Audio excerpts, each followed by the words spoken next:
Hello बच्चों, welcome to our YouTube channel physics brothers. मैं पंकज। आज हम पढ़ने जा रहे हैं ग्लास प्रिज्म के बारे में। क्लास 8th के अंदर ये छोटे रूप में दिया गया, क्लास 10th में आपको और बड़े तरीके से इसको समझाया जाएगा। तो ग्लास प्रिज्म बेसिकली है क्या?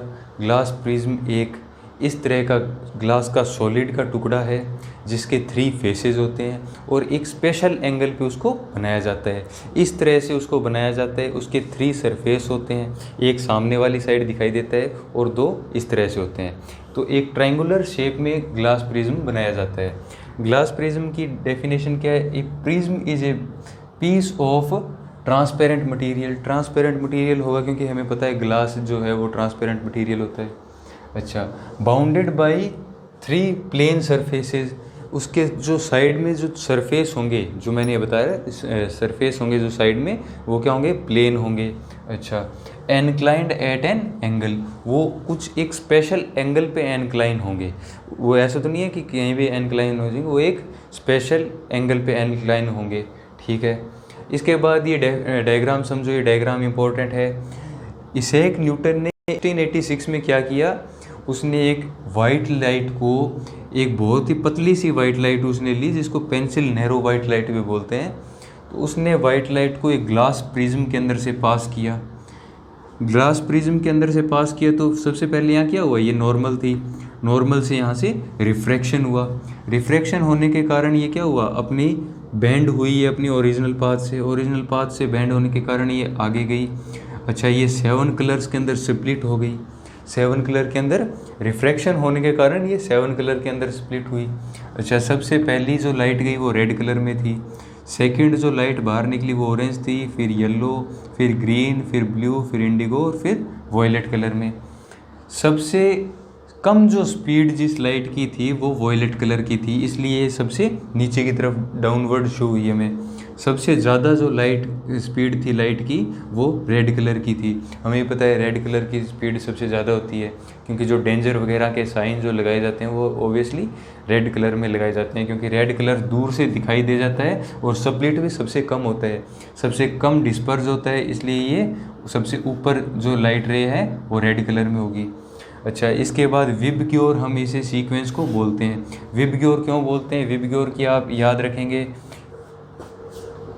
विबग्योर को आप कुछ इस तरह से याद रखेंगे, VIBGYOR। इसका V से वॉयलेट कलर होगा। वॉयलेट कलर जिसकी स्पीड क्या है? सबसे कम स्पीड है। स्पीड क्या है? सबसे कम है। ठीक है। उसके बाद इंडिगो। इंडिगो की स्पीड इससे थोड़ी ज़्यादा है। फिर ब्लू की स्पीड इंडिगो से ज़्यादा है। फिर ग्रीन की स्पीड क्या है?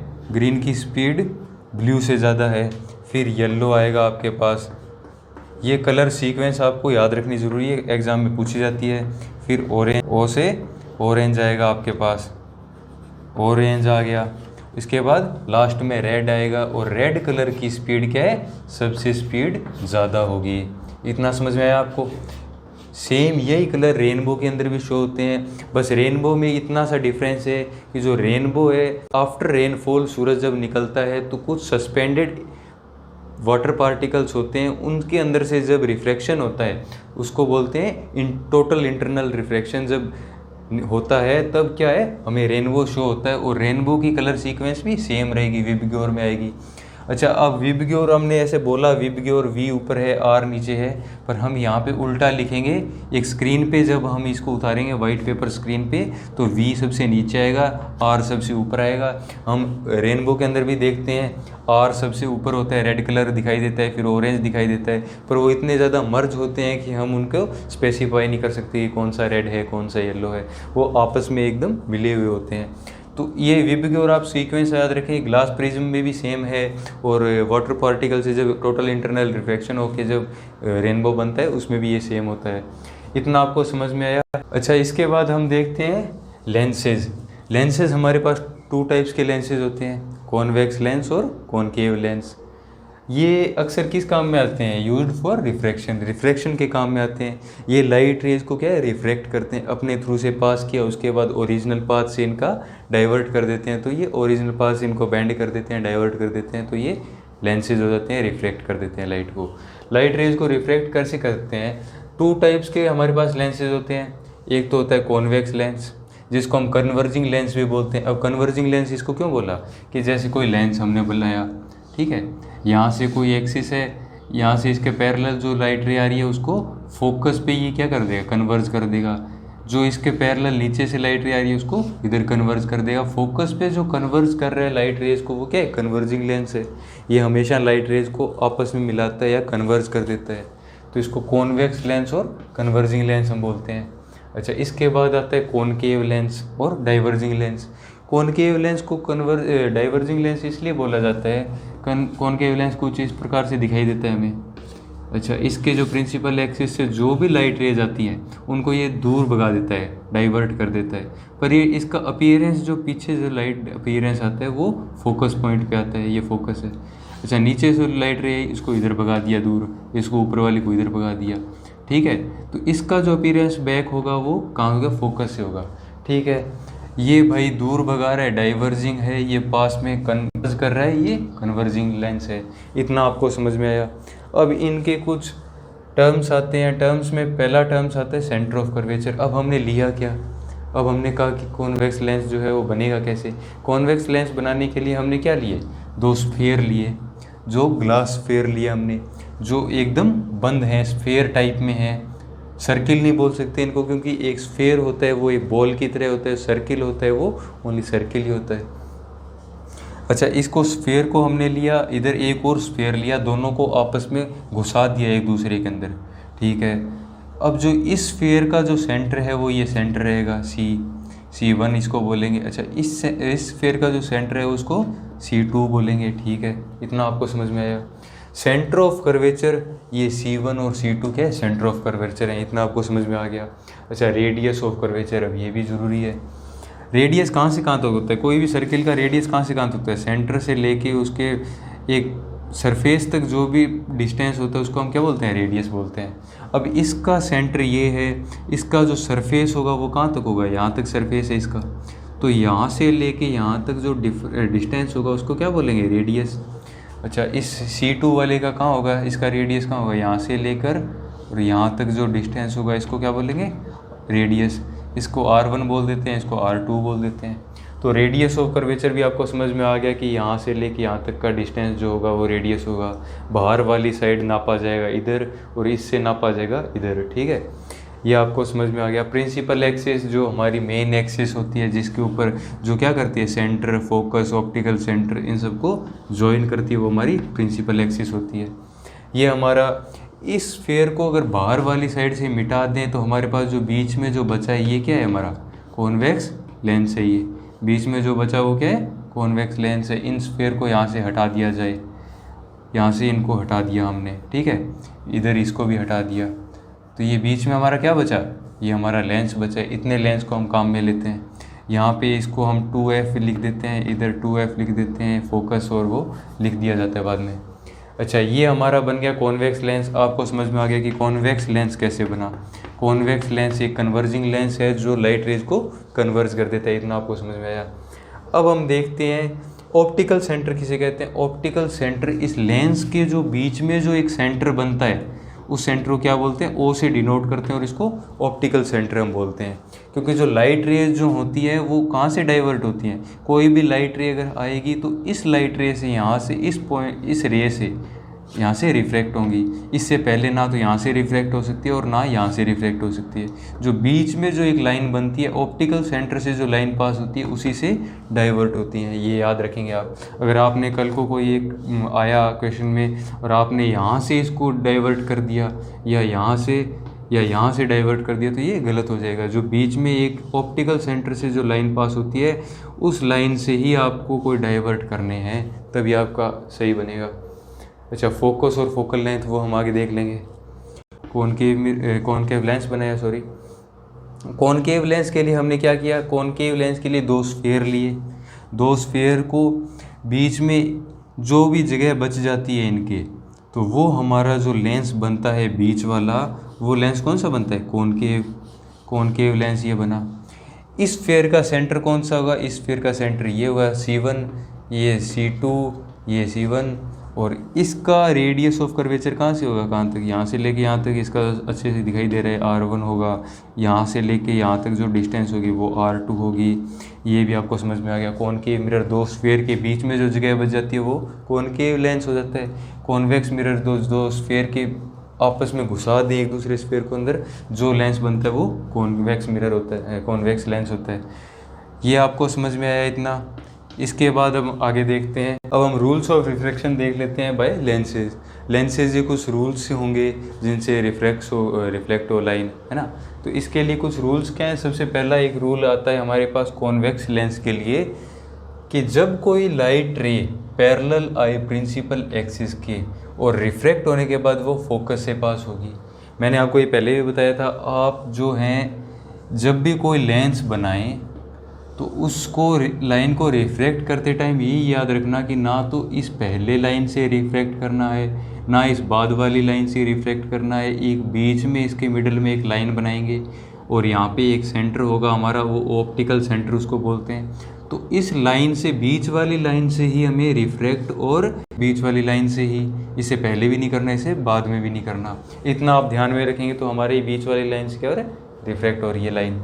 अच्छा, when any light comes parallel to principal axis after reflection it passes through focus point। ये याद रखेंगे, पहला पॉइंट है ये हमारा। सेम मिरर के लिए भी यूज़ हुआ था, सेम लेंस के लिए भी यूज़ हो रहे हैं। तीन ही लॉ हैं, तीन ही लॉ उसके अंदर थे। अच्छा, सबसे पहला क्या कि जब कोई पैरेलल आती है तो वो फोकस से पास होती है। when any light ray comes parallel to principal axis after reflection it passes through focus point। अच्छा, दूसरा रूल क्या है कॉन्वेक्स लेंस के लिए कि जब कोई लाइट रे फोकस से आती है तो उसके जो रिफ्रैक्ट होने के बाद वो प्रिंसिपल एक्सिस के पैरेलल जाएगी। When any light ray comes from focus point after reflection it passes parallel to principal axis। ये आपको याद रखना है। इतना याद रखने के बाद सेकंड रूल ये हमारा हो जाता है। थर्ड रूल में हमारे पास आता है कि जब कोई लाइट ऑप्टिकल सेंटर से पास हो, जब कोई लाइट रे ऑप्टिकल सेंटर से पास हो तो वो बिना कोई बैंड, विदाउट एनी रिफ्रैक्शन की एकदम सीधी स्ट्रेट फॉरवर्ड पास हो जाएगी। When any light ray comes on optical centre without refraction it passes straightward. इतना आपको याद रखना है। अच्छा, अब आता है हमारे पास कॉनकेव लेंस। कॉनकेव लेंस एक डाइवर्जिंग लेंस भी इसे बोलते हैं। डाइवर्जिंग लेंस क्यों बोलते हैं, क्योंकि लाइट रेज को डाइवर्ज कर रहा है। अच्छा, अब पहले रूल के हिसाब से when any light ray comes parallel to principal axis it appears that it passes through focus, कि हमें अपीयर हो रहा है बैकवर्ड, इसकी जो अपीयरेंस जो आ रहा है वो कहाँ आ रहा है, फोकस पॉइंट के ऊपर आ रहा है। इसके अंदर हम 2f इधर f 2f, ये याद रखेंगे, दोनों साइड f और 2f लिए जाते हैं। इस लेंस में भी लिए थे, इस लेंस में भी है। अच्छा, आफ्टर रिफ्रैक्शन ये हमें अपीयर होता है कि फोकस से पास हो रहा है पर ये डाइवर्ज हो रही है लाइट रे। अच्छा, दूसरा रूल हमारे पास इसमें आता है कि when any light ray comes on focus after refraction it passes parallel to principal axis.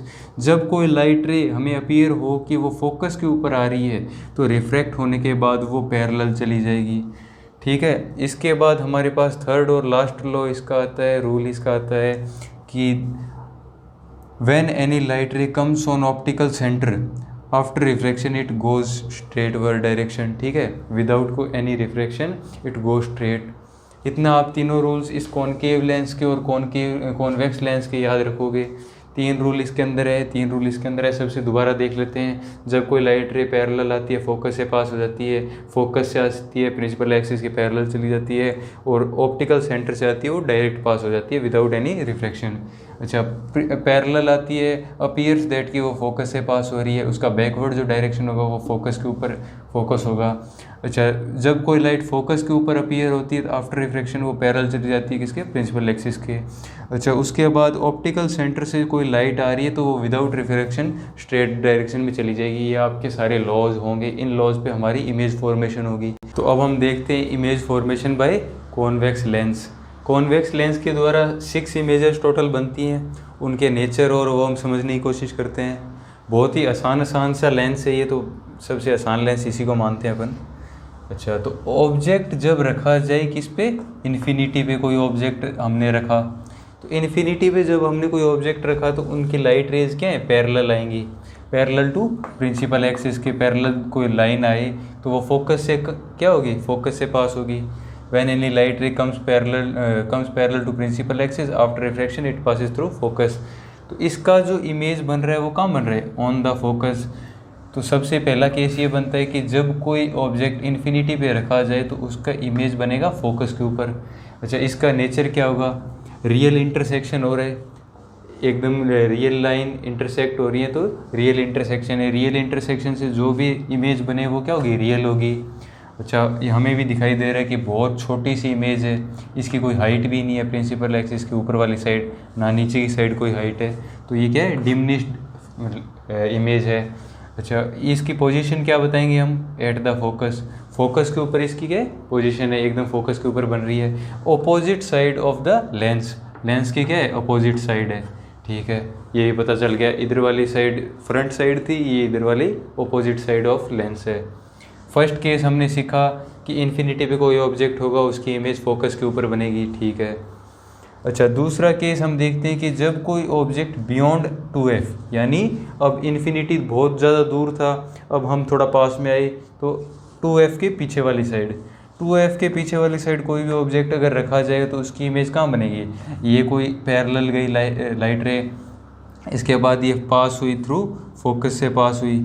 अच्छा, अब कोई ऑप्टिकल सेंटर से कोई लाइट रे आ रही है, वो विदाउट एनी रिफ्लेक्शन सीधी चली जाएगी। ठीक है, इतना हमें समझ में आया। तो इसका जो इमेज बन रहा है वो कहाँ बन रहा है, f और 2f के बीच में बन रहा है। अच्छा, साइज़ देख लेते हैं, साइज़ क्या हो रहा है, साइज़ छोटा हुआ है, यहाँ ऑब्जेक्ट बड़ा था, साइज़ यहाँ छोटा हो गया। तो इसका नेचर क्या होगा, रियल है। अच्छा, ये प्रिंसिपल एक्सिस की ऊपर वाली साइड थी, ये नीचे वाली साइड है।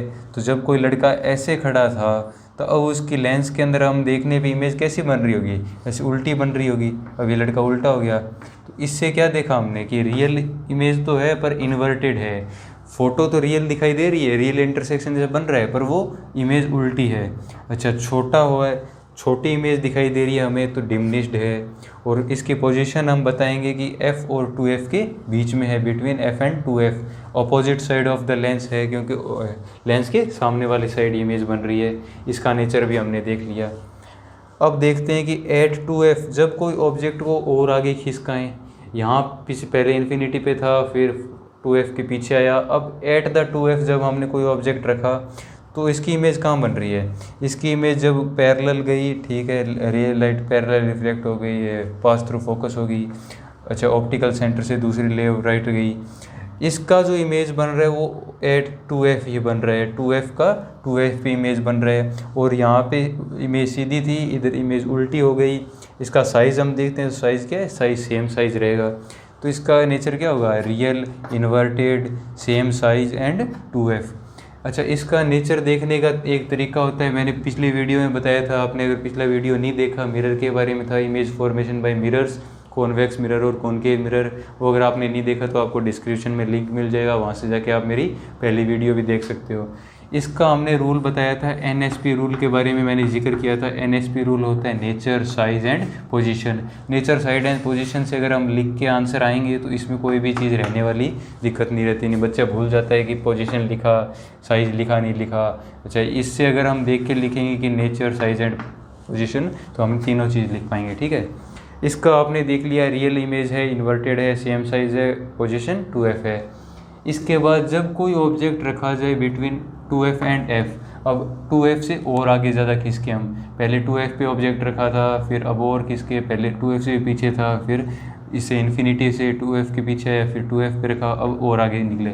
और आगे निकलने पे हमें पता चला कि जब ये लाइट रे यहाँ से रिफ्लेक्ट हुई, ठीक है, ये ऑप्टिकल सेंटर से आगे सीधी स्ट्रेट फॉरवर्ड हो जाएगी। ठीक है, 2f और ये f है, ये 2f है, ये 2f के भी पीछे वाली साइड इमेज हमारी बन रही है।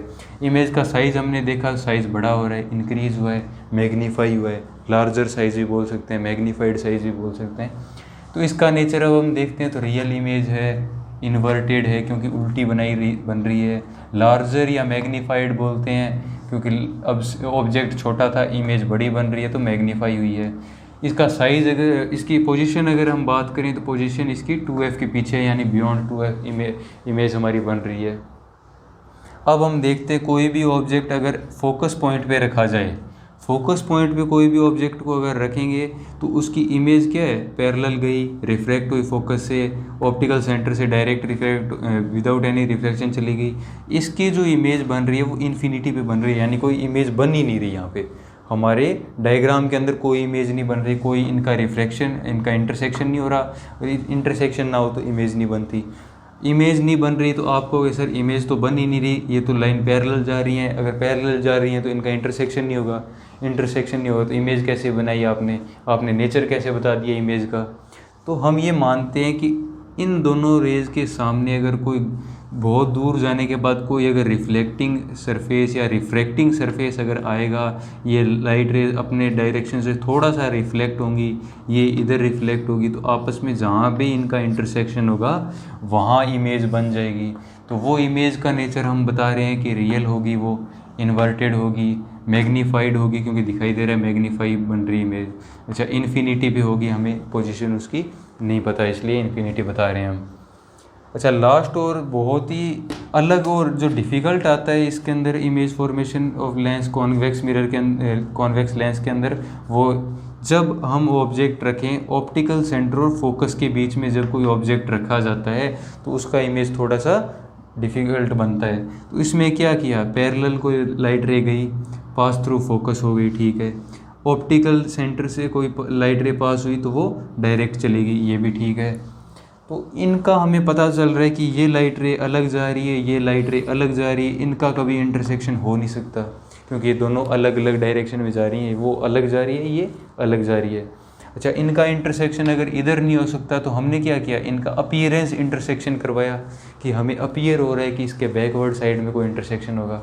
तो बैकवर्ड साइड में जब हमने इस रे को पीछे की साइड खींचा, पीछे की साइड इसका अपीयरेंस रिफ्लेक्शन बनाया, तो इसमें मैंने क्या बनाया, इसका रे का अपीरेंट रिफ्लेक्शन कहाँ होगा, ये होगा। इसका रे का अपीरेंट रिफ्लेक्शन यहाँ होगा। तो यहाँ जो इंटरसेक्शन से जो इमेज बन रही है वो इमेज क्या है, वो इमेज वर्चुअल इमेज बनेगी।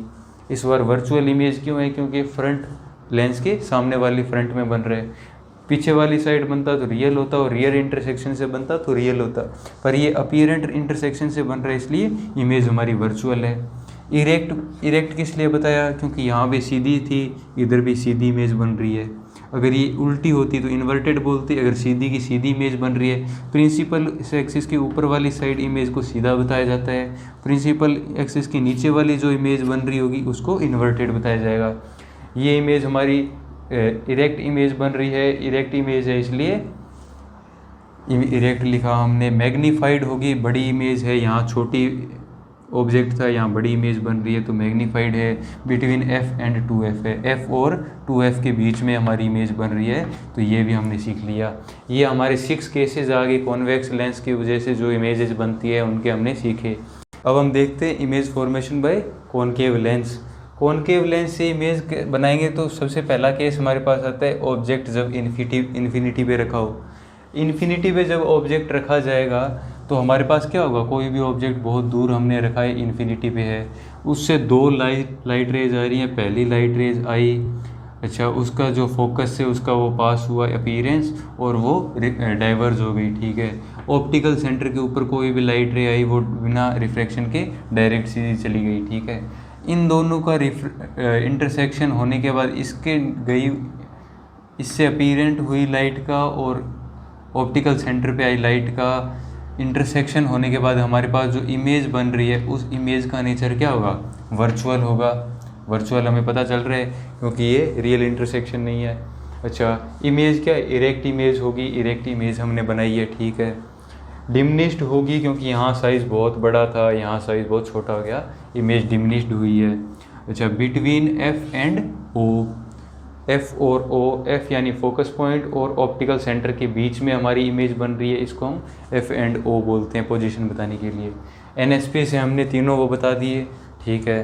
अब हम देखते हैं कि दूसरा अगर कोई ऑब्जेक्ट हमने रखा, object between F and 2f, F और 2f की यानी इन्फिनिटी से डायरेक्ट हम ऑब्जेक्ट को यहाँ रख के देखते हैं तो भी क्या हुआ, पैरेलल कोई लाइट रे गई, उसका अपीयरेंस कहाँ, फोकस पे आया। अच्छा, उसके बाद ऑप्टिकल सेंटर से कोई लाइट हुई, बिना रिफ्लेक्ट किए डायरेक्ट चली गई। इन दोनों का इंटरसेक्शन अपीयरेंस का और इन दोनों का इंटरसेक्शन होने पे हमें क्या पता चला कि इस इमेज का नेचर भी क्या है, इसके सेम बन रहा है। जैसे देखो वर्चुअल है ठीक है, सीधी इमेज बन रही है, सीधी बन रही है तो इरेक्ट भी है। ये इमेज बड़ी थी, ये छोटी है, डिमिनिश्ड भी है। अच्छा, पोजीशन भी F और O के बीच में है, तो F एंड O के बीच में पोजीशन, यानी हमने ऑब्जेक्ट को इन्फिनिटी से डायरेक्ट यहाँ रख के देखा तो इमेज का नेचर क्या हुआ, सेम इमेज का नेचर रहा। इसलिए हम डायरेक्ट ये कह सकते हैं कि ऑब्जेक्ट को कहीं भी रखो हमेशा इमेज क्या बनेगी, इमेज का नेचर हमेशा सेम रहेगा। इसलिए हम इसको सिर्फ 2 डायग्राम बना के दिखाते हैं। इसके अलावा इसी के साथ हमारे ये चैप्टर कंप्लीट होता है। इसके बाद इसके कुछ एप्लीकेशंस आते हैं। एप्लीकेशंस लेंसेज किस किस काम में आ जाते हैं। स्पाइक्स में लेंस काम में आता है, माइक्रोस्कोप में लेंस काम में आता है, डॉक्टर्स लेंस का यूज़ करते हैं, और मैग्नीफाई कोई चीज़ को मैग्नीफाई करने के लिए लेंस का यूज़ किया जाता है। तो ये एप्लीकेशंस आप थ्योरी हैं वो थ्योरी पढ़ लेना। इमेज फॉर्मेशन हमने कॉनकेव लेंस कॉन्वेक्स लेंस का देखा। इससे पहले अगर आपने मिरर का कुछ वो रिफ्लेक्शन के बारे में कुछ जानना हो तो पिछली वीडियो मेरा देख सकते हैं।